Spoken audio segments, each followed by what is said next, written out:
Hey guys, on Wednesday, Sharesies gave customers a nice little Christmas surprise by announcing their plans to increase fees in the new year. This took many by shock, and by what I'm seeing online has not been very popular. Sharesies was founded about 5 years ago with a simple purpose: to financially empower the next generation by giving someone with $5 the same investment opportunities as someone with $5 million. These pricing decisions, however, as I'll explain in this video, appear to be a clear move by Sharesies to enhance their value proposition to those larger investors through price caps, while increasing fees drastically for those with just the $5. In this video I'll be breaking down these announced changes and sharing my honest views. I have thoughts about why Sharesies has made these changes, who will be most impacted by comparing current and future fees, and where I think many investors will go. If you like this video, please make sure to subscribe to see all my future content in the personal finance and investing space. So let's start by looking at Sharesies, what the fees are currently and what they're changing to and when. Sharesies is New Zealand's largest online share broking company with over 500,000 users, a majority of whom are based in New Zealand.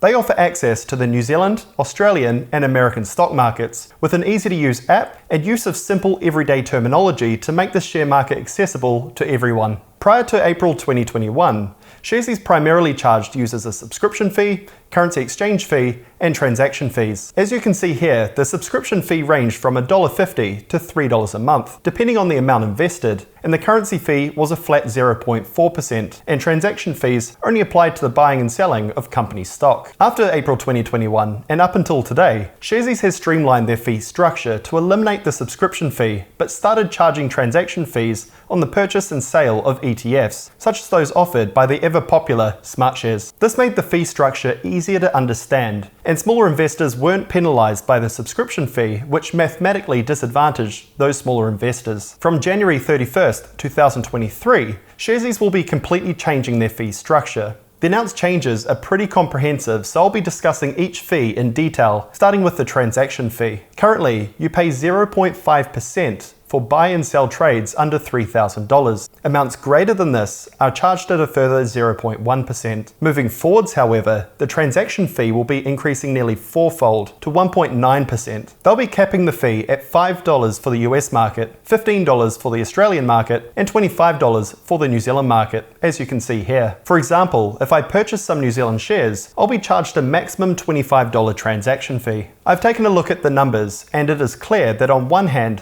this will significantly benefit the larger investors as their fees will be capped. However, this will be at the expense of the smaller investors. Looking at the US market, any transaction less than about $1,000 on the platform will be more expensive going forwards. In the Australian market, this threshold increases to about $3,000 at a time. And if you thought that was bad, to be better off as a result of these changes from the New Zealand market, you'd have to invest a whopping $13,000 plus in one go. So naturally, this has gained a lot of outrage from the Sharesies users online. The second fee that is increased is the currency exchange fee. If you deposit New Zealand dollars into your account, this is the fee that you'll have to pay to change your New Zealand dollars into or out of the Australian and US dollar. As we discussed earlier, this is currently charged at 0.4%, so effectively by changing it to 0.5%, this has increased 25%. The third fee that has increased is the share transfer fee. This is the fee that Sharesies charges if you want to take your shares off the Sharesies platform and into another, such as Hatch, Stake, or Tiger Brokers. Currently, Sharesies charge just $5 per investment to do this. Moving forwards, however,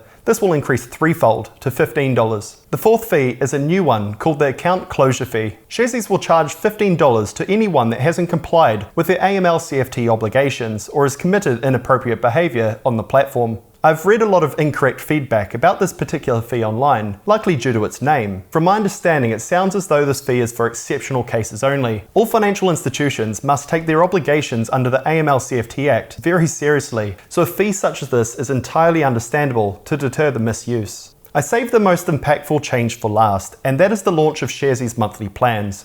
For a monthly recurring fee, Sharesies will mitigate varying levels of transaction fees from being charged. The more you pay as part of your plan, the less you'll be affected by the steep increase in transaction fees that we covered earlier. The launch of plans is likely to be a move by Sharesies to encourage their users to set investing habits. Even within the plans, they are more lenient towards those that use their auto-invest functionality. If you invest beyond your plan limits, you'll revert back to the 1.9% charges that we covered earlier. There is also a plan for kids accounts, which is the same as the $3 adult plan, however at a reduced $1 a month. A lot more complexity, huge benefits for larger investors, and a huge disadvantage to smaller investors. So that covers what the changes are. But why is Sharesies making these changes? Sharesies haven't disclosed the rationale behind their decision or their poor timing of the announcement. These are simply my own thoughts, which could be completely wrong. Sharesies, of course, are a for-profit business with a raft of institutional investors. As such, there are demands on a business after a certain point of scaling to turn towards generating a return to investors. An editorial in the Business Desk earlier this month stated that Sharesies burns roughly $3.8 million a month in operating costs alone. Though they made $20.7 million in revenue for the year to June 2022, their expenses were around $45.8 million. This means that for every dollar that Sharesies generates in revenue, they currently spend over $2 on operating costs such as wages and referral bonuses. Though this sounds bad, these numbers are actually pretty good for a fintech venture such as Sharesies, with such a large adoption. With Sharesies now crossing 500,000 users, it's likely that Sharesies needs to increase their fees to either appease current investors, attract new ones, or perhaps even reducing the need to find investors altogether to fund their continuing losses. These Trojan horse pricing strategies are very common in the tech space, scaling the business in its early days through low fees, and later hiking them once you've got a captive audience. Just think of how much more pricey Uber and Airbnb are now. Early investors seek businesses that can quickly scale their user base, whereas established investors look for stable revenue and profitability. Isn't it then interesting that Sharesies are encouraging the users to move away from ad hoc and sporadic trading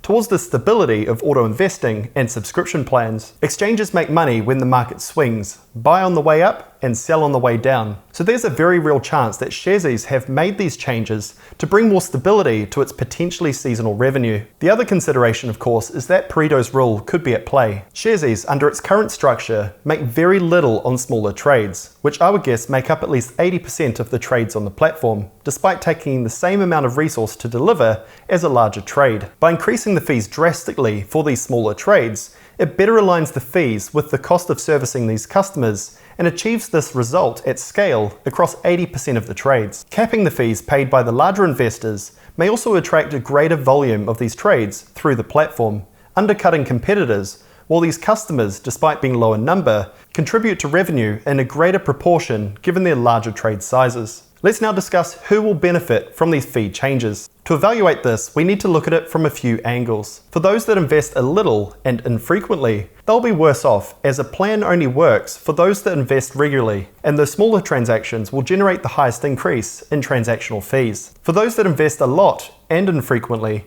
they'll now be protected by the capping of the transaction fees. Those that invest frequently, either by ad hoc dollar cost averaging or setting up an auto invest, may actually find themselves saving money versus what they're paying now on the platform. Let's just take the New Zealand market for simplicity and to remove any effect of changing currency fees. On the $3 a month plan, those that invest $500 a month ad hoc will be worse off by 50 cents each month, whereas those investing $1,000 a month via auto invest will be better off by $2 a month. Investors that max out their ad hoc and auto invest allocation will save $4.50 a month. On the $7 a month plan, those that invest $1,000 a month ad hoc will be worse off by $2 each month, whereas those investing $3,000 a month via auto invest will be better off by $8 a month. Those that do both will benefit by at least $9 a month. On the $15 a month plan, those that invest $5,000 a month ad hoc will be better off by $2 each month, whereas those lucky ones investing $10,000 a month via auto invest, they'll be better off by $7 a month. Those that do both will be better off by $24 a month.